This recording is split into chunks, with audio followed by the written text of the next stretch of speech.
Honours নিয়েছিস, অনার্সের মতো পড়াশোনা করতে হবে, সিম্পল লজিক। মেজর মানেই অনার্স, এখন আর ভাবিস না যে আলাদা, ঠিক আছে? ম্যাথস অনার্স নিয়েছিস, ম্যাথের মতো পড়াশোনা করতে হবে। বারবার তোদেরকে একটা কথা আমি বলেছি যে 8 ঘন্টা, ওই 8 ঘন্টা তোমাকে মেনটেন করতে হবে। ওই 24 ঘন্টা তার মধ্যে এই যে গ্রাফ বরাবরই আমি তোমাদেরকে দেখিয়েছি 8 8 8, রেগুলারিটি মেনটেন করো। 8 ঘন্টা সময় তুমি রাখো পড়াশোনার জন্য অলওয়েজ, বাকি 8 ঘন্টা ঘুমের জন্য, আর বাকি 8 ঘন্টা বাকি সব কিছু। দেখি তোর কি করে হয় না, দেখি আমি, ঠিক আছে? হবে, হতে বাধ্য। নে চলো এবার দেখি আমরা এই অঙ্কটা, দেখ কিভাবে করা যায়। কিছুই না স্যার, ওই আগের মতোই, ঠিক আছে? বাই পার্টস, সব এখানে বাই পার্টসে, ঠিক আছে? শুধু কি করব, একটাকে ফার্স্ট ফাংশন নেবো আর সেকেন্ড ফাংশন নেবো, বাই পার্টস ইন্টিগ্রেট, ঠিক আছে? বাট এই অঙ্কটাতে একটু আমরা টুইস্ট করব। কেন? অঙ্কটা তাহলে আমাদের সহজে সলভ হবে।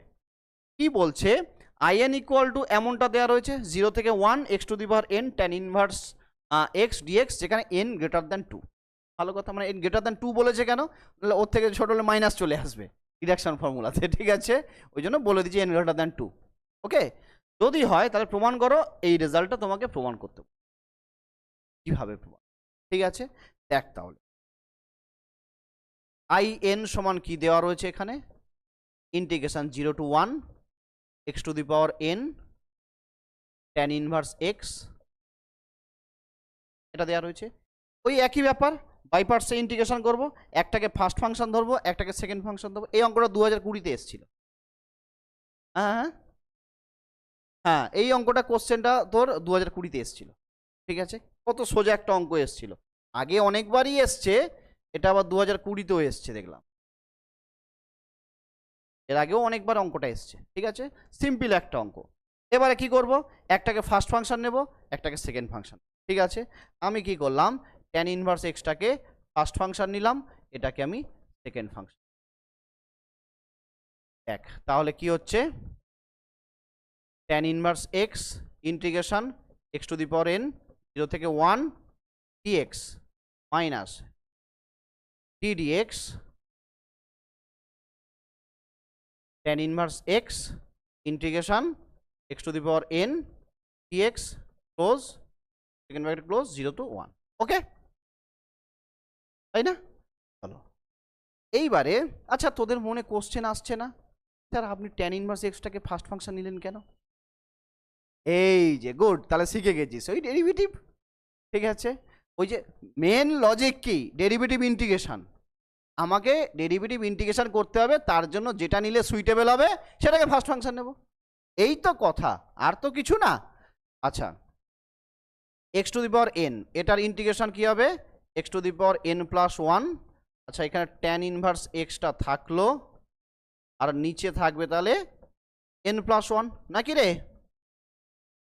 0 থেকে 1 ইন্টিগ্রেশন 0 থেকে 1 ট্যান ইনভার্স এক্সের স্যার ডেরিভেটিভ কি, 1/1 প্লাস এক্স স্কোয়ার। এটা কি হয়ে যাবে, x to the power n plus 1 by n plus 1 dx, নাকি রে? আচ্ছা, এবারে যদি 1 যদি বসাস, 1 বসাস, ট্যান ইনভার্স 1 মানে π/2, 90 ডিগ্রি, π/2।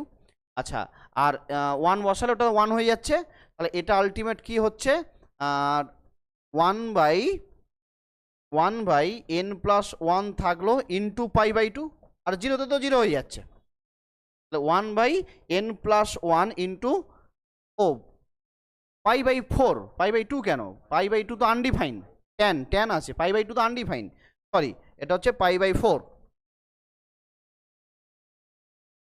হ্যাঁ ট্যান, তো ট্যান ইনভার্স π/4, তবে তো 1 হবে, ট্যান 90 ডিগ্রি ভ্যালু তো আনডিফাইন, ঠিক আছে?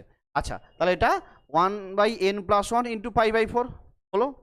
এখানে পরেরটাতে 1/n প্লাস 1, এ তো কনস্ট্যান্ট, এটা কনস্ট্যান্ট না, বাইরে বের করে দে, তাহলে 1/n প্লাস 1 কনস্ট্যান্ট, বাইরে বের করে দিলাম। 0 to 1 x to the power n plus 1 1 plus x square, এমনটা পেয়েছি, ওকে? খুব ভালো একটা অঙ্ক, একটু ব্যাপারটা ভালো করে দেখে নে। এইবারে আমাকে তোরা একটা কথা বল,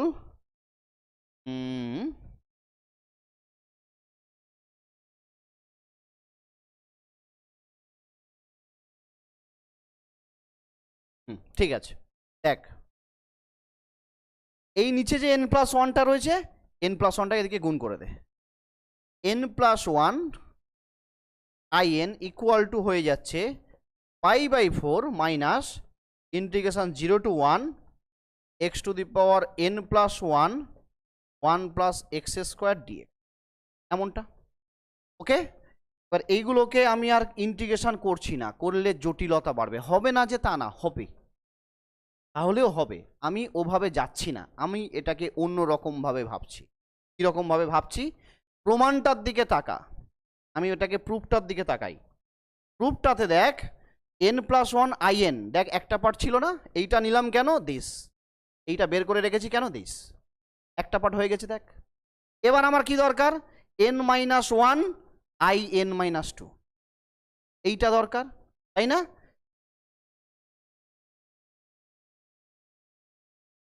বল, এই তো এটা n+1, এটা n+1 এদিকে গুণ করেছি, তাহলে π/4 থাকলো, এটা পড়ে থাকলো। বুঝলি? বুঝলি তো নাকি? এই যে এইখানে কি রয়েছে 1/n+1, এখানে 1/n+1, সেই n+1টা এইদিকে in এদিকে গুণ করে দিচ্ছি, তাহলে এইদিকে কি পড়ে থাকলো? এখানে π/4 পড়ে থাকলো, আর এই পার্টটা পড়ে থাকলো। ক্লিয়ার? এরকমটা আনলাম কেন? ওই প্রমাণটার দিকে দেখে, কারণ দেখ ওখানে n+1 in আছে। এবারে আমার ওর পরের পার্টটা দরকার। এখনো বুঝিসনি না তুই? রে এই দেখ, এটা কিচ্ছু নেই রে বাবা, এইটা আর এইটা, তাই তো? এদিকে কি আছে? এদিকে তো in আছে, তাহলে এটা তো নিচে আছে, তাহলে এদিকে গুণ হয়ে যাবে না? গুণ হয়ে গেলে আলটিমেট এই পার্টটা পড়েছিল, এটা পড়েছিল, আর কি করেছি? কিচ্ছু করিনি তো আর। ঠিক আছে, আচ্ছা এবারে দেখ, এবারে আমার n-1 এটা দরকার, in-2টা দরকার। তাহলে আমাকে তোরা একটা কথা বল, n কে কি দিয়ে রিপ্লেস করলে, একটু ভেবে বল, তোরাই বলবি, n এর জায়গায় n কে কি দিয়ে রিপ্লেস করলে আমি এই পার্টটা পাবো, n-1 আর n-2 পাবো। n কে কি দিয়ে রিপ্লেস করলে, মানে n এর জায়গায় কি বসালে ওইটা পাবো? n-2। এই জন্য এভাবে সাজিয়েছি যাতে আমাদের খাটুনি কম হয়। ঠিক আছে, তাহলে now replacing n by n-2 we get. ঠিক আছে, আমি ওই প্রমাণটার দিকে তাকিয়ে অঙ্কটা করছি। তাহলে আলটিমেট কি হচ্ছে? n এর জায়গায় যদি n-2 দিয়ে রিপ্লেস করিস তাহলে কি পাবি? এটা হয়ে যাবে n-1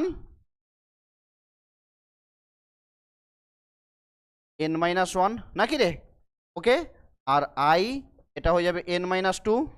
ওকে, এটা π/4 যেমন ছিল থাকলো, -0 থেকে 1 x to the power, n এর জায়গায় যদি n-2 বসাস তাহলে হয়ে যাবে n-1 নাকি রে? n-1 1 plus x square, 1 plus x square. Okay, একটাকে 1 নম্বর দিলাম, কোনটা? এইটাকে 1 নম্বর দিলাম, আর এটাকে 2 নম্বর। এবারে আমার প্রমাণটাতে কি বলেছে? দুটোকে যোগ করে দিচ্ছে, দেখ দুটোকে যোগ করে দিচ্ছে না? বেশ, এবার দুটোকে যোগ করে দেবো, কে ক্যালকুলেশন করবো, করে ওইটা আনার চেষ্টা করব। ঠিক আছে, তাহলে কি এগুলো আগের মতো করলে হতো না? হ্যাঁ স্যার হতো, খাটুনি বাড়তো। ঠিক আছে, আগের মতো দেখবি এটা করলে হবে। আর একবার বাই পার্টস করবি, এখানে এই জায়গাটায় কোথায়, এই যে এই জায়গাটায় পেয়েছি, আর একবার ভেঙে করলে আসবে, আসবে না যে তা আসবে। ঠিক আছে, জটিলতা বাড়বে, কি দরকার? এই অঙ্কটা সহজে অল্প খাটুনিতে আমার হয়ে যাচ্ছে, অল্প খেটে, সেই অঙ্কটা কেন আমি শুধু শুধু বড় করতে যাব? এই হচ্ছে কথা। ঠিক আছে, আচ্ছা তাহলে কি হবে না? হবে। এবার তোরা যদি ওভাবে করিস হবে, কোনো অসুবিধা নেই। এবার আমি দুটোকে কি করব? যোগ করে দেবো। নাও অ্যাডিং 1 and 2, 1 আর 2 কে অ্যাড করে দে, তাহলে কি হচ্ছে? n+1 in plus n-1 in-2, তাহলে একটা সাইড হয়ে গেল, লেফট সাইড। এবার রাইট সাইডটা প্রমাণটা দেখবো, ওইটা আনার চেষ্টা করব। এইদিকে পড়ে থাকছে π/4 minus 0 to 1 x to the power n plus 1 1 plus x square dx plus এটা হচ্ছে pi by 4 minus 0 to 1 x to the power n minus 1 by 1 plus x square dx। আচ্ছা এখানে একটা dx ছিল, ঠিক আছে, ওকে, এমনটা। এই সাইডটা তো প্রমাণে চলে এসছে, ব্যাস ঝামেলা কম আমাদের। এবার এই দিকেরটাকে নিয়ে ভাবতে হবে, pi by 4 plus pi by 4 মানে পাই বাই 2, আর এটা পাই বাই 2। আচ্ছা এইটা যেটা রয়েছে এই ইন্টিগ্রেশনটা 0 to 1, দেখ তো এটাকে লিখতে পারি না আমরা x to the power n plus 1 minus নিয়ে নিচ্ছি, তাহলে plus x to the power n minus 1 1 plus x square dx. এই দুটো ইন্টিগ্রেশনকে আমরা লিখতেই পারি, ভাঙলে দেখ ওটাই হচ্ছে, এই যে দুটো রয়েছে দুটোকে আমরা এভাবে লিখতেই পারি, ওকে, কোনো ডাউট? এবারে দেখ আমি একটা কাজ করছি, দেখ প্রমাণে দেখ একটা পাই বাই 2 ছিল না, রূপটার দিকে দেখ, ওই দেখ একটা পাই বাই 2 ছিল, চলে এসছে, ঠিক আছে, পাই বাই 2 চলে এসছে। এবার শুধু 1 by n minus 1 by n আনার কথা, এবার ওটা নিয়ে আসার চেষ্টা করব। দেখ এবার একটা কাজ করতো, 0 to 1 উপরে 1 প্লাস এক্স স্কোয়ার আনতে গেলে আমাকে x to the power n minus 1 common নিয়ে নে উপর থেকে, তাহলে x to the power n minus 1 common নিলে এটা 1 আর প্লাস এটা এক্স স্কোয়ার হয়ে যাবে, তবে এটা গুণ করলে দেখ x to the power n plus 1 আসছে, এই স্কোয়ার রয়েছে ইন্ডেক্স তো যোগ হয়ে যাবে 2 মানে এটা এন মাইনাস 1 প্লাস 2 মানে হচ্ছে এক্স টু এন প্লাস 1। এই ক্যালকুলেশনগুলো কি হয় জানিস তো, প্র্যাকটিস করে করে তবে মনে থাকবে। এখন আমি করিয়ে দিচ্ছি, ও কোনো ব্যাপার না, পরীক্ষাতে গিয়ে মাঝখানে ভুলে যাবি। এই যে স্টেপটা, এখান থেকে x to the power n minus 1টাকে কমন নিতে হবে, এই স্টেপটাই পরীক্ষাতে ভুলে যাবি, এর জন্য প্র্যাকটিস দরকার, আর কিছু না, ঠিক আছে? ওই জন্য বললাম না, জানিস কিভাবে হয় কেন হয়, পরীক্ষাতে লিখতে গেলে প্র্যাকটিসটা দরকার, ওটা ছাড়া তুমি পরীক্ষাতে লিখতে পারবে না, ঠিক আছে? আচ্ছা তাহলে দেখো পাই বাই 2 মাইনাস, এবার এটা কেটে গেল, integration 0 to 1 x to the power n minus 1 dx, এটার ইন্টিগ্রেশন করে ব্যাপার, হ্যাঁ, ক্লাস 1 এর বাচ্চা ছেলে এটা ইন্টিগ্রেশন করে দেবে, তাহলে আলটিমেট কি হচ্ছে, এটা পাই বাই 2, এটা হয়ে যাচ্ছে x to the power n আর নিচে n, তাই না? তাহলে আলটিমেট ইন্টিগ্রেশন রেঞ্জ 0 to 1 বসিয়ে দাও, 1 বসালে আলটিমেট কি হচ্ছে pi by 2 minus 1 by n, আর 0 তে তো 0, এটাই দেখ প্রুফ করতে দিয়েছিল না, এটাই প্রুফ করতে দিয়েছিল, বল বুঝলে? হ্যাঁ, কোনো ডাউট? কিছুই আছে অঙ্কগুলোতে? কিচ্ছু নেই স্যার, অথচ প্রত্যেক বছর কিন্তু একটা করে পরীক্ষাতে আসবে, প্রত্যেকটা জিনিস বুঝবি, প্রত্যেকটা জিনিস বারবার বলছি, এমন কোনো জায়গা যেন না থাকে যেখানে তোরা বুঝতে পারিসনি। এত অঙ্ক করাবো, এত অঙ্ক করাবো, এত জিনিস করাবো, তোরা ভাবতে পারছিস না, প্রচুর অঙ্ক করাই আমি, প্রচুর অঙ্ক, কারণ যত বেশি অঙ্ক করবি তত বেশি তুই আটকাবি, তত বেশি তোর নলেজ গেইন হবে। একটা অঙ্ক করতে গেলে যখন আটকে যাবি তখন তুই ভাবতে বসবি, এভাবে হলে হয় না, এটা কেন হচ্ছে এভাবে, তুমি কখন ভাববে, যখন তুমি আটকে যাবে। তার জন্য আমি অনেক অঙ্ক করাই, সবচেয়ে মানে এত অঙ্ক করাই মানে তুই জাস্ট ভাবতে পারবি না, প্রচুর অঙ্ক করাবো আমি। থিওরি তো যা করানোর করিয়ে দিলাম, এরপরে শুধু প্রবলেম, প্রবলেম করতে গিয়ে আটকে যাবে, তার জন্য আমি আছি। তুমি ভাববে যে এটা হচ্ছে না কেন, ভাবনা চিন্তাটা খুব দরকার এখানে। দীর্ঘদিনের এক্সপিরিয়েন্স থেকে বলছি, দীর্ঘদিনের বলছি না, 2012 থেকে আমি পড়াচ্ছি, এত বছর তোদের দাদা দিদিরা পড়ে গেছে, তোরা যারা যারা এসছিস এখানে, তো তাদের মেজরিটি দেখবি কারোর না কারোর দাদা, বোন, দিদি, এ সমস্ত, বোন না দিদি, এরা পড়ে গেছে, ঠিক আছে? হ্যাঁ হ্যাঁ, তো এরা, হ্যাঁ বল, আচ্ছা আচ্ছা, তো হ্যাঁ হতে পারে, ঠিক আছে, সবার নাম তো মনে থাকে না, ঠিক আছে? তো এবারে কি হয়েছে, হতে পারে এবারে মানে অনেক ছেলে মেয়ে বেরিয়েছে আজ পর্যন্ত, প্রচুর ছেলে মেয়ে, ঠিক আছে, তো সবসময় তো মনে থাকে না রে সবার কথা, যাক।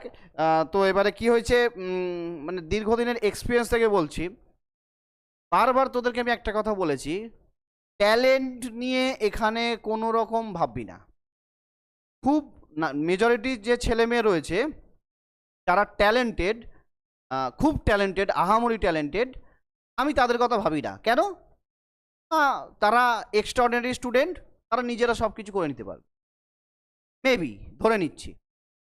বাট যারা মিডিওকার স্টুডেন্ট, যারা যারা সেই রকম লেভেলের নয়, আমি অ্যাকচুয়ালি তাদের কথা ভাবি।